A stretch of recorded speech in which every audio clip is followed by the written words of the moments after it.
오늘의 주요 뉴스입니다. 올 1분기 신형 RV 하이브리드가 국내 친환경차 판매량을 끌어올린 것으로 나타났습니다. 중대형 SUV의 하이브리드 모델이 추가되고 차량 고급화 덕에 소비자 선택이 계속되고 있습니다. 네이버가 주력 사업에서 두루 성과를 기록하며 1분기에 이어 2분기에도 호실적이 기대되고 있습니다. 일본 정부의 라인 야후의 경영체제 개선 요구에도 영향은 제한적일 것이라 전망이 나오고 있습니다. 고대 역폭 메모리 사용이 늘고 있는 가운데 내년 HBM 판매 단가가 최대 10% 상승할 것이란 전망이 나왔습니다. SK하이닉스와 삼성전자가 차세대 제품 개발에 주력하며 패권 경쟁에 나서고 있습니다. 서울시가 집값 안정과 투기를 막기 위해 목동을 토지거래 허가구역으로 재지정했습니다. 이 같은 규제에도 수억 원씩 집값이 뛴 신고가 거래가 속출하고 있습니다.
여러분 안녕하십니까? 센 경제라이브 시작합니다.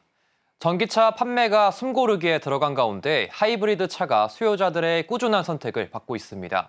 올 1분기 국내 친환경차 판매량이 늘어난 것으로 나타났는데 신형 RV 하이브리드가 판매 실적을 이끈 것으로 분석됐습니다. 김효진 기자입니다. 현대차와 기아 등 5대 완성차 업계의 올해 1분기 친환경차 판매량은 10만 1,727대. 지난해 1분기와 비교해 8.7% 늘었습니다. 1분기 친환경차 판매를 이끈 공시는 신형 RV 하이브리드 차입니다. 전기차 판매가 주춤한 가운데 신형 RV를 중심으로 하이브리드 차의 판매가 늘고 있는 겁니다. 실제 1분기 하이브리드 차 판매량은 8만 5,828대로 전체 친환경차 판매량의 84.4%를 차지했습니다. 반면 1분기 전기차 판매량은 15,237대에 그쳤습니다. 5배 이상 차이입니다. 레저용 차량을 아울러 부르는 RV는 캠핑과 차박, 낚시 등 야외 활동 수요가 늘면서 주목받고 있습니다. 승용차에 비해 실내 공간이 넓고 화물 수용 능력이 큰 데다 출퇴근이나 업무용으로도 두루 사용할 수 있습니다. 1분기 신형 RV 하이브리드 차의 인기는 중대형 SUV의 하이브리드화, 고급화 경향 덕이란 분석이 나옵니다. 중대형 SUV를 기반으로 해서 하이브리드화 시킨 것들, 또 고급화 시키는 전략, 이런 여러 가지 꼭지가 묶여가면서 최근에 그 경향으로서 판매율이 급증을 하고 또 제작사 입장에서는 영업이익률도 늘어나는 선선한 효과가 나타나고 있는 게 실제로 1분기 하이브리드 차는 기아 소렌토 하이브리드, 현대차 산타페 하이브리드, 기아 카니발 하이브리드 순으로 판매됐습니다. 하이브리드 인기가 높아지자 공급이 수요를 따라가지 못하는 상황도 이어지고 있습니다. 자동차 업계에 따르면 이달 초 기준 카니발 하이브리드의 대기 기간은 1년입니다. 산타페 대기 기간은 6개월, 소렌토는 7에서 8개월 안팎을 기다려야 새 차를 받을 수 있습니다. 서울경제TV 김유진입니다. 1분기 시장에 기대를 웃도는 어닝 서프라이즈를 기록한 네이버, 2분기 역시 호실적이 예상되고 있습니다. 증권가의 주가 전망도 긍정적인데요. 다만 일본 정부가 라인 야후의 경영권을 사실상 소프트뱅크에 넘기도록 압박하는 상황이 지속되면서 리스크가 불거지고 있습니다. 향후 주가 전망 김혜영 기자가 짚어봤습니다. 호실적을 등에 업은 네이버의 주가 눈높이가 올라가고 있습니다.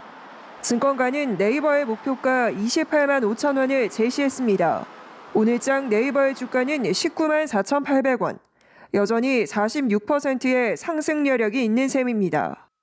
삼성, NH, 한국투자증권 등이 네이버의 목표 주가를 줄줄이 높였습니다. 네이버는 1분기 4,394억 원의 영업이익을 기록하며 시장 기대치를 뛰어넘는 역대급 실적을 기록했습니다. 2분기 실적 전망도 긍정적입니다. 하나투자증권은 네이버가 2분기 4,547억 원의 영업이익을 거둘 것으로 추정했습니다. 유한타증권은 2분기 광고 성수기로 네이버 매출이 늘어날 전망이라며 비용 효율화 기조도 유지되고 있어 하반기까지 영업이익률 개선세가 이어질 것이라고 평가했습니다. 이제 시장의 관심은 일본 라인 야후의 경영권과 관련된 리스크에 쏠립니다. 일본 정부가 네이버의 메신저 서비스 라인의 지분을 줄일 것을 요구하고 있기 때문입니다. 지난해 11월 발생한 라인 이용자 개인정보 유출 사건이 빌미가 됐습니다. 사실상 라인 야후 경영권을 소프트뱅크에 넘기도록 압박하는 상황이 연출되고 있는 겁니다. 현재 라인 야후의 모회사 지분은 네이버와 일본 소프트뱅크가 50%씩 갖고 있는 구조입니다. 이에 라인의 경영권이 소프트뱅크에 넘어갈 경우 동남아 등 네이버의 해외 사업 전략에 타격이 생길 수 있다는 우려도 나옵니다. 그러나 증권가는 라인 야후의 매각은 가능성이 낮다고 평가합니다. 삼성증권은 강제 매각 명령은 양국의 외교적 마찰로 이어질 수 있다며 중단기적 네이버 기업 가치에 끼치는 영향은 크지 않을 이슈로 견조한 본업의 성장에 집중한다면 업사이드가 충분하다고 분석했습니다. 한편 일본 정부는 오늘 라인의 행정제도는 자본관계 재검토가 아닌 보안 강화 취지라고 밝혔습니다. 서울경제TV 김혜영입니다.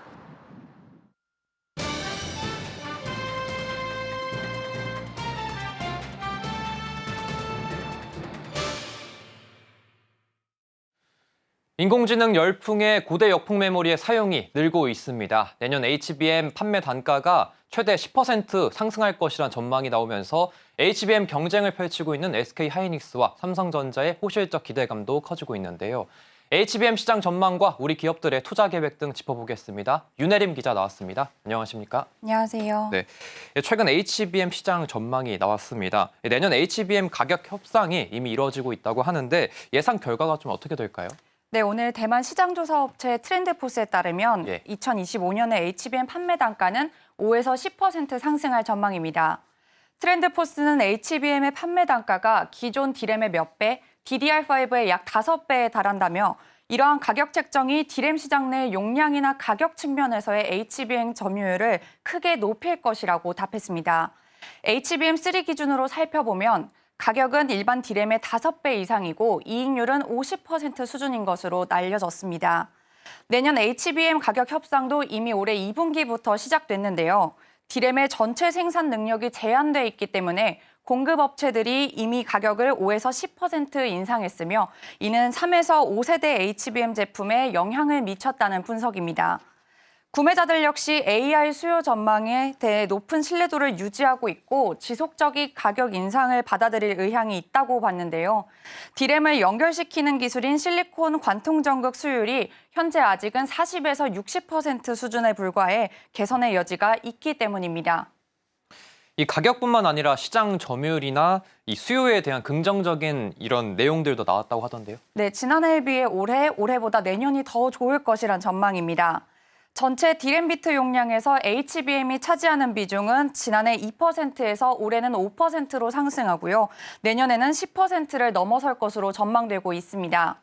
또 매출 측면에서 HBM 비중이 지난해 전체 D램 중에서 8%에 불과했다면 올해는 21%로 내년은 30% 이상을 기록할 것으로 관측됩니다. 올해 HBM 수요 성장률도 무려 200%에 육박하며 내년에는 2배로 증가할 것이란 예측이 이어지고 있습니다. 이렇게 HBM이 떠오르면서 지금 반도체 업계가 주도권 경쟁에 좀 팔을 걷어붙이고 있는 것 같은데 국내 기업들의 HBM 사업 현황이 어떻게 될까요? 네, 국내에서는 지금 삼성전자와 SK하이닉스가 모두 AI용 반도체 사업에 역량을 집중하고 있습니다. 업계 1위인 SK하이닉스는 최근 5세대 HBM 12단 제품을 계획보다 앞당겨서 올해 3분기에 양산하겠다고 밝혔는데요. 이달 진행된 기자간담회 때 광노정 사장이 어떤 말을 했는지 함께 들어보겠습니다. HBM 생산 측면에서는 저희 제품은 올해도 이미 솔드아웃이지만 내년에도 대부분 솔드아웃 되었습니다. HBM 기술 측면에서는 리더십을 더욱 확고히 하기 위해 세계 최고 성능의 HBM3E 12하이 제품을 5월에 샘플 제공하고 3분기에 양산 가능하도록 준비 중입니다. 네, SK하이닉스는 6세대인 HBM4도 2026년에서 내년으로 계획보다 1년 앞당겨서 양산할 것이라고 밝히기도 했는데요. 특히 성능과 효율을 최대치로 끌어내야 하는 난제를 풀기 위해서 HBM4부터는 TSMC와 함께 손을 잡기로 했습니다. SK하이닉스는 큰 규모의 시설 투자도 진행 중입니다. 최근 20조 원 이상 규모의 청주 M15X D램 생산 기지를 포함해서 시설과 R&D 투자에만 약 50조 원이 들 전망인데요. 자금 부담에 대한 우려도 일각에서 제기됐지만 SK하이닉스는 필수 투자는 영업 현금 흐름으로 충분히 대응 가능하다고 판단하고 있으며 현금 창출 수준을 감안해서 중장기 투자를 집행할 것이라고 하면서 우려를 잠식시켰습니다. 이 삼성전자도 5세대 이 개발에 적극 뛰어들고 있잖아요. 지금 현재 상황이 좀 어떻습니까? 네, 지난 2월입니다. 삼성전자가 업계에서 가장 먼저 36GB 5세대 HBM 12단 제품을 개발했다고 밝혔는데요. 예. 12단 제품은 2분기 내에 양산하겠다는 계획입니다. 성능과 용량 모두 지난 세대인 4세대 8단 적층 대비 모두 50% 이상 개선됐다고 설명했습니다. 또 고객사 챙기기에도 힘을 싣고 있습니다. 최근 삼성전자는 HBM의 큰손이라고 불리는 엔비디아에 HBM3 12단 제품을 납품하기 위해 100명 규모의 태스크포스를 조직했는데요. 이달 진행된 엔비디아의 품질 인증 테스트 통과에 주력하고 있는 것으로 알려졌습니다. 또 300여 명은 HBM4 개발팀으로 소속됐습니다. 이르면 연말쯤 HBM4 개발을 완료하고 내년 엔비디아의 문을 두드릴 전망입니다. 네, 빠르게 성장하고 있는 HBM 시장과 국내 기업들의 사업 현황까지 함께 짚어봤습니다. 오늘 말씀 잘 들었습니다. 감사합니다. 감사합니다.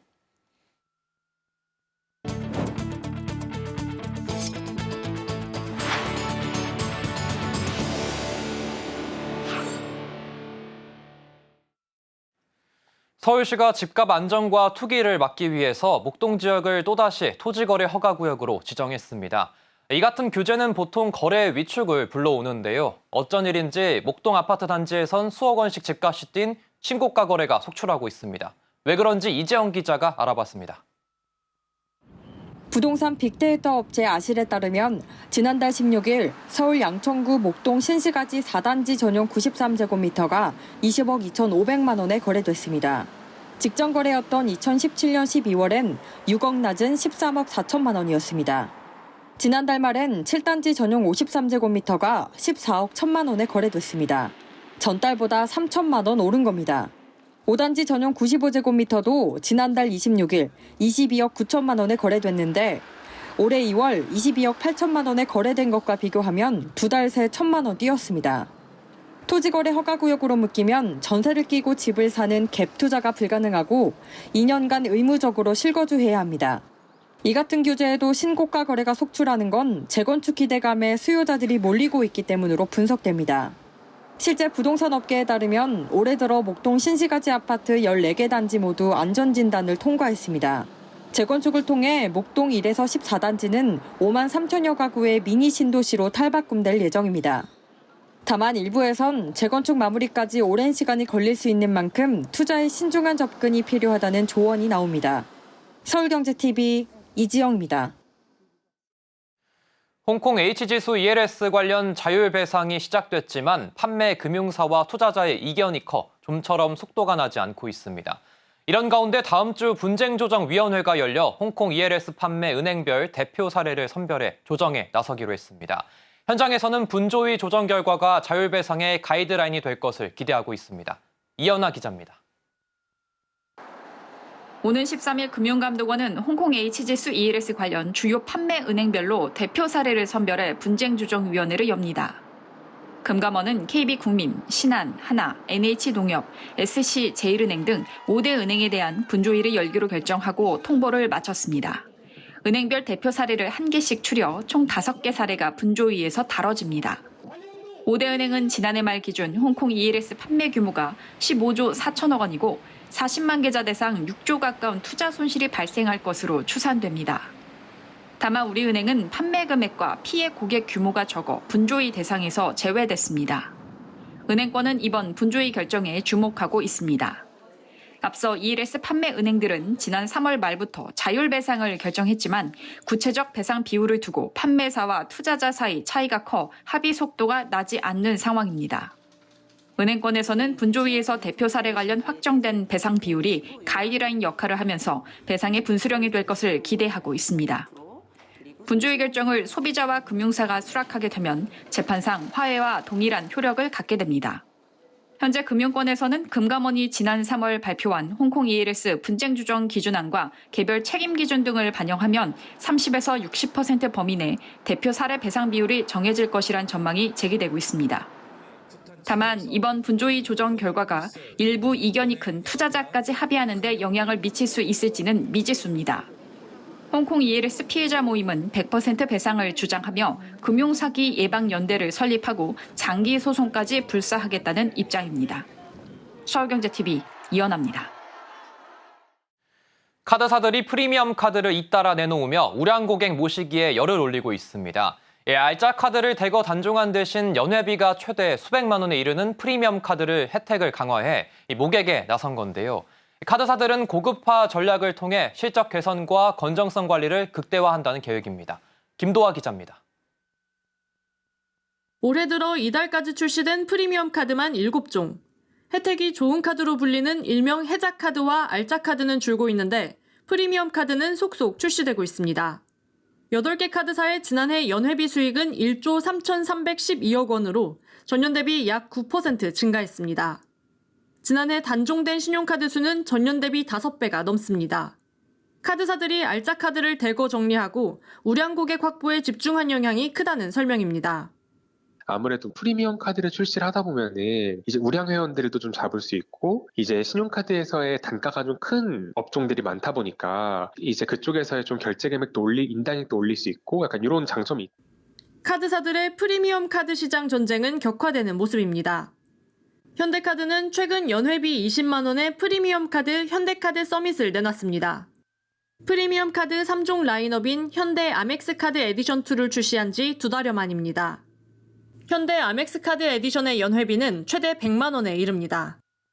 우리카드도 지난 3월 연회비 15만 원에 카드의 정석 디어 2종을 출시했습니다. 하나카드는 지난 2월 프리미엄 브랜드 제이드를 론칭하고 첫 상품으로 연회비 12만 원의 제이드 클래식을 선보였습니다. 하나카드는 다음 달 중 최상위급 프리미엄 카드를 추가로 출시할 예정입니다. 카드업계 관계자는 프리미엄 카드는 비싼 연회비 때문에 고객들이 오히려 집중적으로 사용하기 때문에 결제액이 높아 효자 상품군이라고 설명했습니다. 고금리가 당분간 이어질 것으로 전망되는 만큼 올해 카드사들의 프리미엄 카드 경쟁은 더욱 치열해질 것으로 보입니다. 서울경제TV 김도하입니다. 암 환자가 수술 후 회복기에 홍삼을 지속적으로 섭취하면 수술 후 발생하는 위장 장애 증상과 배변 습관이 개선되고 장내 유익균이 증가한다는 연구 결과가 나왔습니다. 일상생활에서 불편함을 호소하는 환자들에게 큰 도움이 될 것으로 기대되고 있습니다. 이혜란 기자입니다. 지난 3일 대구 경북대에서 열린 고려 인삼학회 춘계 학술대회. 연세대의대 강남 세브란스병원 위장간외과 권인규 교수 연구팀이 소화기암 환자 60명을 홍삼 섭취군과 대조군으로 나눠 수술 후 1개월이 되는 시점부터 2개월간 경과를 관찰한 결과를 공개했습니다. 연구 결과 수술 후 2개월이 지난 시점에서 하루에 배출되는 가스 횟수는 홍삼 섭취군이 6.7회로 대조군의 11.8회보다 43% 개선된 것으로 나타났습니다. 수술 후 전반적인 건강 상태와 삶의 질에 대한 만족도도 홍삼 섭취군은 수술 전과 비슷하게 유지됐지만 대조군은 15%가량 감소한 겁니다. 의료계에 따르면 위암, 췌장암 등의 소화기암 수술 환자들은 대부분 소화기관 조직 절제 수술을 받기 때문에 수술 후 위장관 구조와 기능이 변하게 됩니다. 가스 배출, 배변 습관이 변하거나 위 대장 축소로 인한 장내 미생물의 변화, 근육량 감소, 빈혈 등의 후유증을 경험하는 겁니다. 특히 가스 배출이나 배변이 빈번하고 냄새가 지독해 일상생활의 불편함과 어려움을 호소하는 환자들이 많은 상황. 수술 후 회복기에 홍삼을 섭취하면 장내 유익균 비중을 증가시키며 안전하고 효과적으로 위장관 장애 증상 및 배변 습관 등을 개선시켜 환자들의 삶의 질 향상을 시키는 것으로 확인한 것. 한편 이날 열린 고려 인삼학회에서는 홍삼 추출물이 장내 미생물 군집에 영향을 미쳐 알레르기를 억제할 수 있고 홍삼 속 성분이 근육세포의 근감소를 개선하는 데 효과적이라는 내용의 동물 실험 결과를 충남대 의대 권재열 교수와 충남대 약대 박상민 교수가 각각 발표했습니다. 서울경제TV 이혜란입니다. 지난 연휴 동안 경남 진주에서 진주 논개제가 열렸습니다. 지역이 가진 전통 문화 요소를 관광 자원으로 활용하려는 노력이 돋보였습니다. 이은상 기자가 축제 현장을 다녀왔습니다. 조선시대 기생 복장을 갖춘 이들의 화려한 춤사위가 펼쳐집니다. 전통 악기의 반주에 맞춰 칼을 휘젓는 모양새는 보는 이들의 눈길을 끕니다. 진주 건무 시연과 함께 진주 농개제 행사가 막을 올린 겁니다. 임진왜란 진주성 전투 당시 적장을 껴안고 남강에 뛰어든 의기 농개와 7만 민간군의 충절을 기리는 행사입니다. 단순히 재정과 축제로서의 개념보다는 진주가 어떤 식으로 또 진주 산업과 연계된 과학기술의 꽃을 어떻게 하면 농개제에 입힐 것인가 이런 부분. 이번 축제의 볼거리는 진주 건무와 진주성 의암 별제 등 진주만이 가진 독특한 교방 문화입니다. 이외에도 진주시와 유네스코 창의 도시로서 교류하고 있는 태국 치앙마이의 국제문화협력도 볼거리입니다. 진주가 고향이라서 진주에 이렇게 가족끼리 오게 됐는데 역사에 대해서도 다시 한번 돌아볼 수 있게 되었고 이렇게 아기랑 가족끼리 좋은 시간을 보낼 수 있는 장소인 것 같습니다. 진주시는 지역이 가진 전통 문화 요소를 관광 자원으로 적극 활용한다는 전략입니다. 문화 이 도시의 사업을 진행하면서 많은 문화인들이 참여를 하게끔 하고 또 그 참여를 통해서 자연스럽게 문화 산업이 형성이 될 수 있도록 진행을 한다는 특징이 있습니다. 그리고 진주시가 농개제 등 지역 문화를 앞세워 지역 경제 활성화에 속도를 내고 있습니다. 서울경제TV 영남 이은상입니다. 우리은행이 모바일 뱅킹 앱 우리원뱅킹 내 인공지능 챗봇에서 새로운 AI 서비스를 경험할 수 있는 실험실 기능을 도입했습니다. 우리은행은 다양한 생성형 AI 기술을 금융 콘텐츠에 접목해 서비스를 발전시켜 나간다는 계획입니다. 포스코 남성 육아휴직 인원이 2019년 33명에서 지난해 115명으로 4배 가까이 늘어난 것으로 나타났습니다. 포스코는 승진 시 육아휴직 기간을 모두 근속 연수로 인정해 불이익이 없도록 했고 복귀 시에도 본인의 희망 부서와 경력을 우선 고려해 배치하고 있다고 설명했습니다. 기아가 오늘 소형 전기차 더기아 EV3의 티저 이미지와 영상을 처음 공개했습니다. EV3를 통해 최근 주춤하는 전기차 수요를 끌어올리고 전기차 대중화를 선도하겠다는 포부입니다. 대한상공회의소가 대형마트 의무 휴업일을 평일로 바꾼 서울 서초구, 동대문구, 충북 청주시 소비자 520명을 조사한 결과 평균 81%가 만족한다고 답한 것으로 나타났습니다. 의무 휴업일 평일 전환이 전통시장에 미치는 영향에 대해선 응답자의 61%가 무관하다고 답했습니다.